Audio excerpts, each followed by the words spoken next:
this one's for you. Here we go.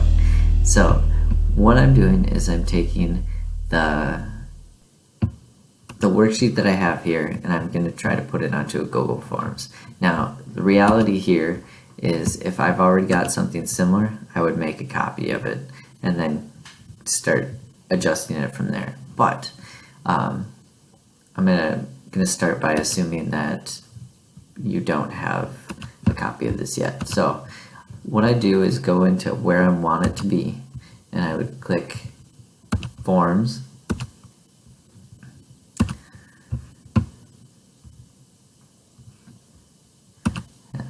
and then here I start filling out the things that I want to have here, like read and work through.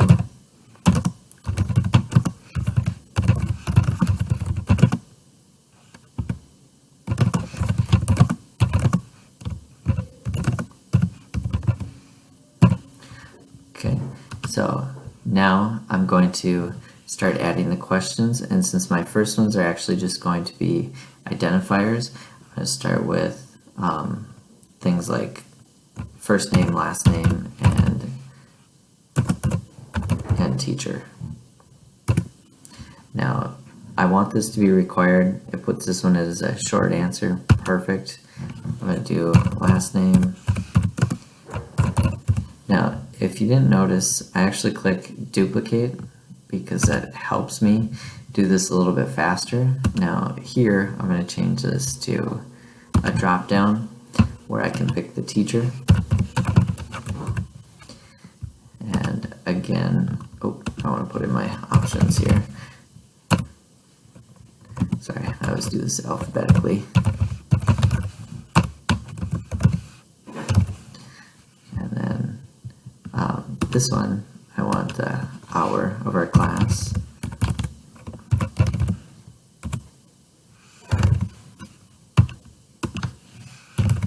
And if you hit enter, it actually ends up just putting those additional lines in that you need.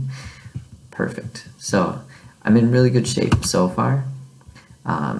Now I'm going to add a section because the next thing that I'm going to do is multiple choice.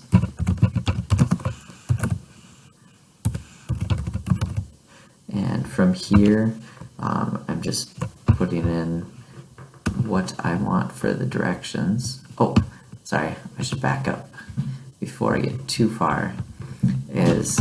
I'm going to go into my settings. I'm going to leave a lot of this stuff as is. Okay. For presentation though, I want to show the progress bar. I like students being able to see where they are. If this were a quiz, I would put shuffle question order. This one's just a worksheet. I am going to make this quiz though, so I can put in the answer key. So I'm not going to show them the correct answers. I want them to go in and find it. So now I'm good there. Okay, so multiple choice. Here's where I'm actually going to start doing my copy and pasting. So I'm going to shrink both of these windows so that I can do most of this work between these two pages, because then I can copy and paste. So Control C copies, Control V paste it. That's definitely something I'm going to do to make things easy. Now often you'll see these down on the side over here, but because I've got it smaller as a smaller screen, that's not what you see, but it should be easy enough to find that. So I'm just copying and pasting. Now the really cool thing here is if I've got these set up on a Word document like I have, I've got those return spaces in between, so I'm actually in really good shape there. I'm just going to keep adding questions as needed and copying and pasting. And I really love how quickly this can go because of this particular format. So as you can see, put them all in just the way I need them. That's all I need to do for right now. I'm going to do this last one, then I'll jump down to the next part.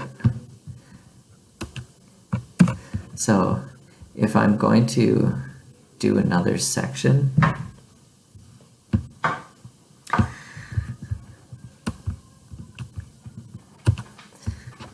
see, the add question is here, but if I'm going to do another section, like this one's going to be matching, then I say pick the best choice,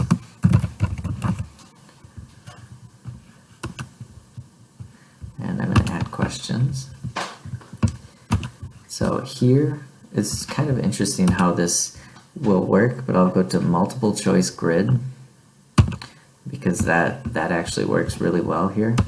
But there's going to be a problem, and I'll show you that quickly, because if I have about 7 questions and then 7 solutions, it doesn't fit extremely well. Now also you see that I have to go back in here and clean up some of this stuff.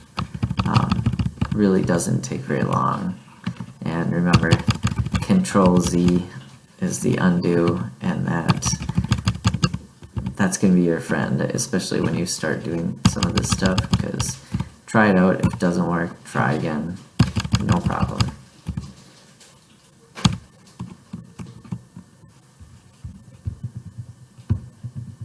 Okay, now here again I'll have something similar where I have all my terms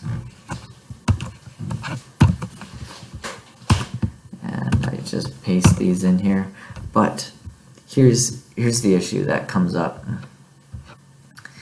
If I go preview to see what this looks like, right now all that stuff looks just the way I want, so I'm sorry, I'll have to put in something here.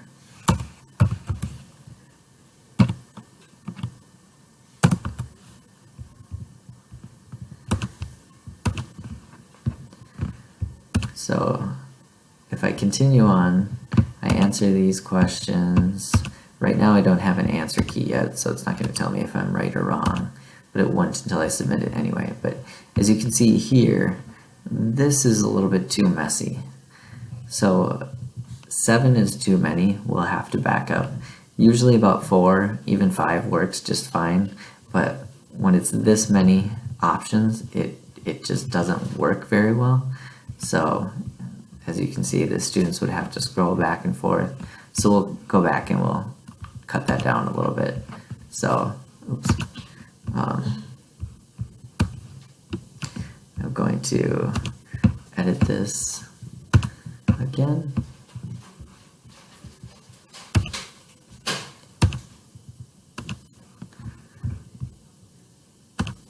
So I would go back in and edit that, but I'm going to show you quickly how I can make the answer key.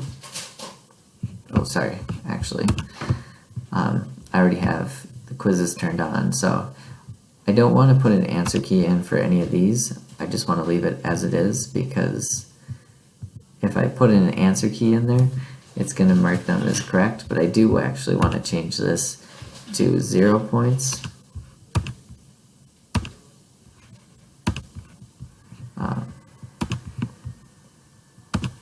So this will say 0 points because I don't want them to give, I don't want the students to get credit for putting their name on there, even though that's kind of an important one.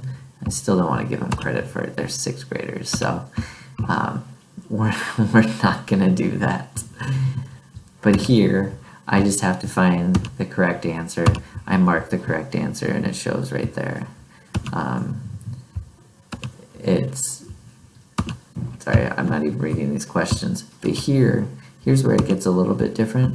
I read it and then make sure that I pick the correct one, and then I can move on. But again, I do want to separate these out so it's not so long. So anyway, that's the gist of it. I can always change this if I've screwed something up. Usually I'll put it all together, hope that it's all right, and then I'll go through and preview it and actually take the test to see if it looks right. Honestly, it's pretty often where I have to go back and change it again, but that's really easy to do. So